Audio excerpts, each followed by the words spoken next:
الخيانة الزوجية، ايه ده؟ هو في خيانة؟ الحقيقة في خيانة زوجية بتحصل ما بين الزوجين. يعني ايه بتحصل ما بين الزوجين؟ يعني الاتنين او الطرفين ممكن كل واحد فيهم يخون الطرف التاني. معاكم دكتورة منى صلاح، استشاري العلاج النفسي، معالج زواجي ونفسي معتمد من وزارة الصحة المصرية.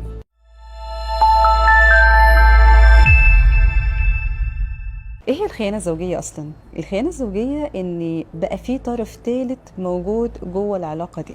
العلاقة الزوجية أصلا هي علاقة بين طرفين، طالما بقى في طرف ثالث ما بينها بقى هنا في خيانة زوجية. هو مفهوم الخيانة الزوجية بيختلف من الراجل للست، الدراسات هالك كده. فالستات، معظم الستات بيقولوا إن الخيانة الزوجية مجرد ما جوزي يفكر في حد تاني غيري، ده كده بقى بيخون. اللي هو اصحى من النوم أنا حلمت إن أنت بتخوني.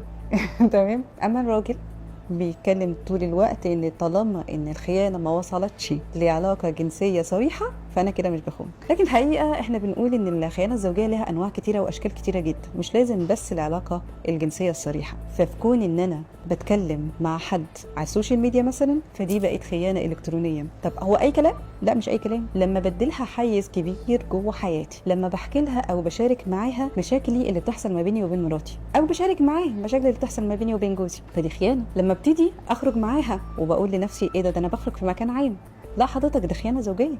لانك انت لما بتخرج في المكان العام ده انت بتتكلم معاها بشكل خاص، انت اديت لها حيز مختلف عن بقيه الناس اللي حواليك، فدي خيانه زوجيه. زي ما اتكلمنا عن انواع الخيانه الزوجيه، تعالي نتكلم عن المبررات اللي انا بحطها لنفسي كطرف في العلاقه ان انا بخون. هو انا ليه بخون؟ ممكن اكون بخون علشان انا مش راضي عن علاقتي الزوجيه، او مش راضي عن علاقتي الجنسيه، او انا مثلا محتاج اداء معين جوه العلاقه الجنسيه بس انا خايف اطلب من مراتي ده لحسن تقول عليا كذا، او انا خايفه اطلب ده من جوزي لحسن يقول عليا ان انا ايه ده انا بتفرج على افلام بورن او حاجه، فلا ما ينفعش اطلب ده، فبروح اجرب بره علشان اللي بره مش هتقول عليا اي حاجه. ممكن اكون جوزي مسافر سايبني فانا عندي احتياجات، فانا شايفه ان ده مبرر ليا ان انا عايزه اعمل ده. فكده احنا اتكلمنا بشكل مختصر جدا عن شكل الخيانه، انواعها، او حتى مبرراتنا اللي احنا بنحطها لنفسنا عشان نشجع نفسنا على الخيانه. هي الحقيقه دي حاجه صعبه جدا، وحاجه بتبقى ردود فعلها عليا كزوجه او كزوج